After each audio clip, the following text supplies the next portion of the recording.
Did you know that the Caro-Kann is the fourth most popular move in chess? And over the years, it's gaining in popularity. Today, I'm going to give you a sacrifice line that even the great Mikhail Tal himself played in a world championship match. And it's essentially engine approved. These are going to be offbeat openings to crush the Caro-Kann. After this video, it might be your favorite opening to face as white. So, let's get into it. Pawn to d4 controlling the center, pawn to d5. Now there's many moves here, right? You have the advanced variation, you can kind of leave it alone. You have knight to c3. What I'm going to recommend is knight to d2. 9 times out of 10, there is no difference between knight c3 and d2. But on the off chance that they don't take this pawn, you don't need to deal with any pins that you might have if the knight is on c3. That's why I like these Tarrasch systems, or at least one of the reasons. But 9 times out of 10, it's not going to make a difference, and you're going to reach this position.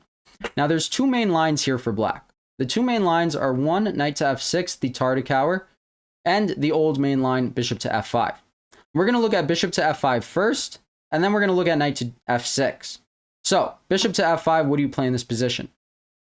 Some people might play bishop to d3, but that's actually a mistake because black scoops the pawn on d4. There's no chess.com tactics like bishop to b5 check because, well, they played the Caro-Kann.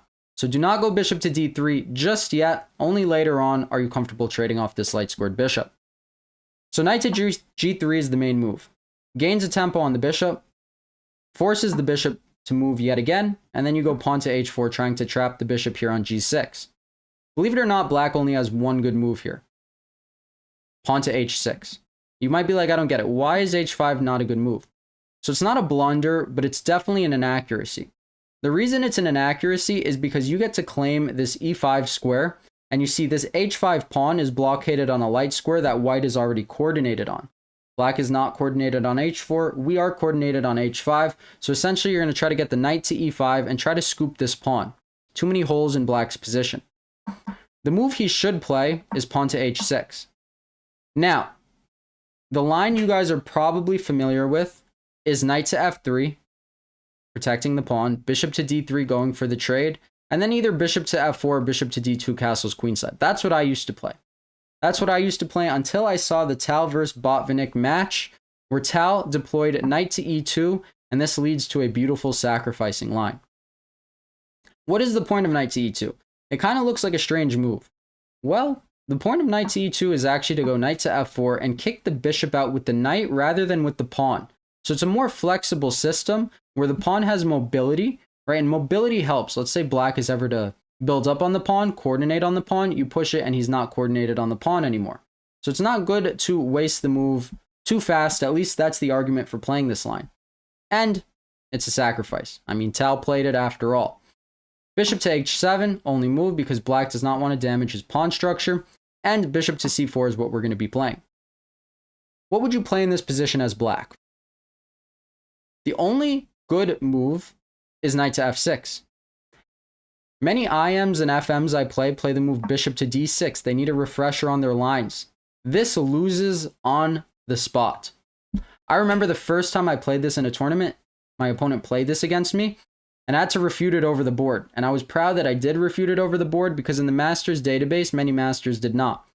The winning move in this position is knight g to h5. It just looks good, but it's not the easiest move to find, granted. The point of this is you're threatening g7, and there's no good way for black to stop it. Let's say he plays the move pawn to g6. This is horrible. Your knight gets in, and if he goes king to f8, you take and you win the queen. And regardless, you're taking on e6 with a fantastic position and his king in the center of the board. So pawn to g6 is not so feasible. More common is king to f8. It makes sense. What should you play against this move? I like to play the move queen to g4, threatening queen takes g7. Now what? What do you do here? Well, it's hard for black to defend. Let's say the only move is pawn to g6. What I like to do here is take on e6 with check. That is a fork. It forces them to take, and then you go knight to f4.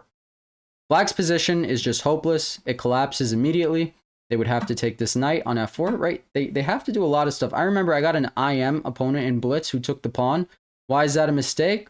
Well, it's a mistake because if bishop takes h6 check and you win the queen. And if he doesn't do that, it's very hard to guard this position. I mean, look at all the threats. Look at these bishops. They are monsters. It's going to be easy to get a rook on the F file. Try to beat the computer in this position, right? That's a good way to train. Beat the computer in a winning line. +2, +3 position. It's great practice.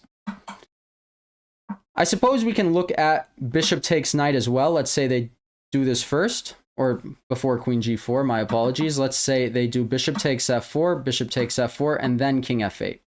Here you can still go queen g4, and it is still a winning move, but the better line is actually queen to f3, where it's more flexible. You're aiming in at everything. It's easy for you to castle queenside, and there's just too many threats here for black to deal with.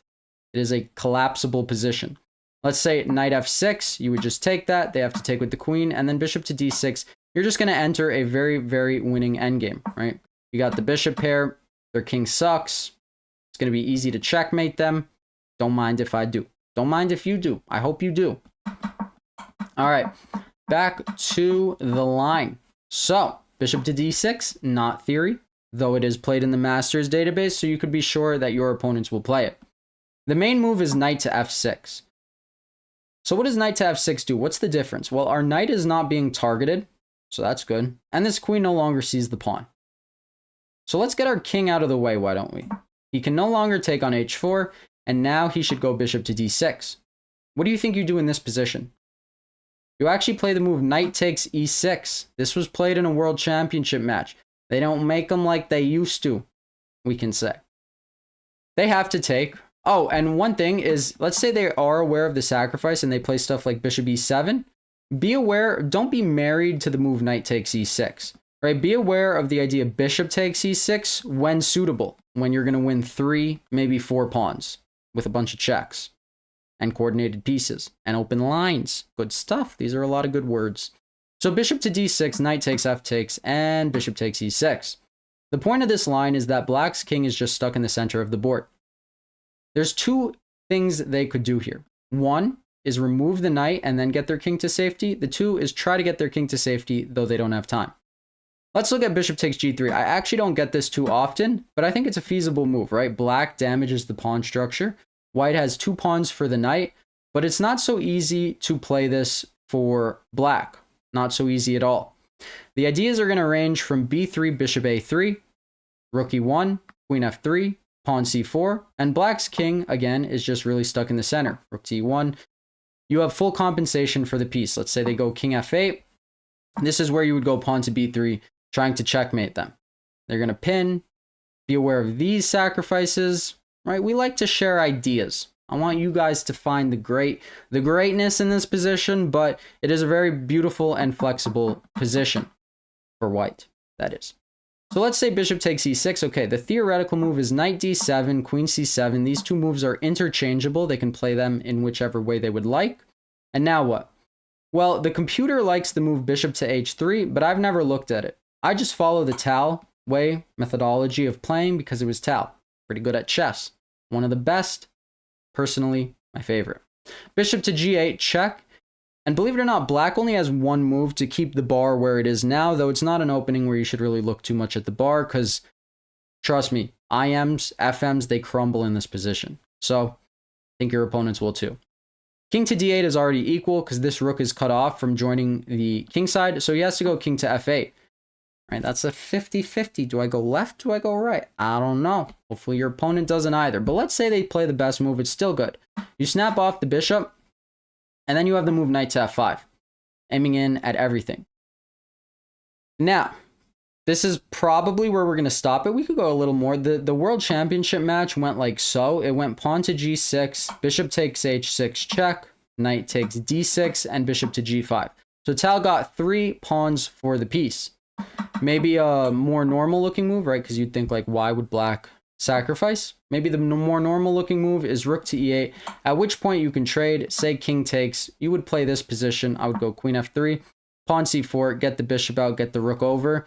Your pieces are very coordinated. Again, there's a bunch of tactics that could stem in the midst. Their knights are kind of tied together. That's why you have so much range and so much time in this line to do good stuff, to do great stuff. So that's the sacrifice line. It's very fun. Now we're going to look at the Tartakower, which maybe nowadays is more popular. I don't know. Which one do you guys get more? For me, it's really 50-50. So that's good. Knight f6, you take this knight. Typically, black takes with the e-pawn, but just so you know, there's a cool refutation to g takes f6, and that's bishop e2. You might be like, bishop e2, why would I go bishop e2? Well, the point of taking with the g-pawn is they want to claim this semi-open file to deter you from castling, but it's just not any good. Right? And you might be like, g3, why is my bishop not fianchettoed? Well, if they ever try to attack that diagonal, you go bishop to f3, gaining a tempo on the queen. You're going to go knight e2, and actually you're not afraid of castling. This pawn is going nowhere. Your king is very safe. You're going to play typical Caro ideas with the two pawns in the center over here, and they're going to castle queenside. And you know they're going to castle queenside, so you can build your position around the fact that they are castling queenside, and it's good stuff. Probably 8 times out of 10, they're going to take with the e-pawn and enter the Tark to Cower. We do. Bishop to d3, don't do it. Same reason it's a mistake in the last line. There is no bishop to b5 check, so do not do it. Play the move pawn to c3, creating this pawn chain. Now, my opponents literally always go bishop to d6. I don't know if that's the only line, but that's all they ever do. I guess if bishop f5, I would still go bishop to d3. I'm good with that queen trade or bishop trade because I want to go queenside. But this is the line.